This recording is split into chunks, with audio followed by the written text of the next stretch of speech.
বিশ্ব যখন গাজার মানবিক বিপর্যয় নিয়ে উদ্বিগ্ন, ঠিক তখনই গ্লোবাল শ্রম ফটিলার উপর আক্রমণ চালিয়ে গ্রেটা থুনবার্গ সহ প্রায় 200 কর্মীকে আটক করেছে ইসরায়েলি নৌবাহিনী। তবে ইসরায়েলি নৌবাহিনী জানিয়েছে এটি বৈধ নৌ অবরোধ ভেঙে ফেলার চেষ্টা, কিন্তু ফ্লোটিলার সংগঠকরা বলছে এটি অবৈধ আক্রমণ এবং মানবিক সহায়তা ঠেকানোর জন্য একটি নির্লজ্জ উদাহরণ। এই ফ্লোটিলায় 44টি জাহাজের মধ্যে 30টি জাহাজ গাজার দিকে এগিয়ে যাচ্ছে। এখনও জাহাজগুলো যখন গাজা থেকে প্রায় 70 নটিক্যাল মাইল দূরে অবস্থান করছিল, ঠিক তখনই ইসরায়েলি বাহিনী এই নির্লজ্জ ন্যাক্কারজনক আক্রমণ চালায়। এই ত্রাণবাহী বহরে আক্রমণ চালানোর ফলে বিশ্বব্যাপী বিক্ষোভ আর নিন্দার ঝড় উঠেছে।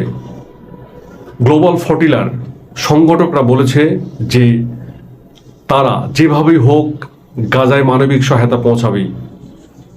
আর যারা শত অবরোধ অপেক্ষা করে গাজার দিকে এগিয়ে যাচ্ছে, তাদের বার্তা একটাই, অবরোধ নয়, মানবিকতায় আমাদের গন্তব্য।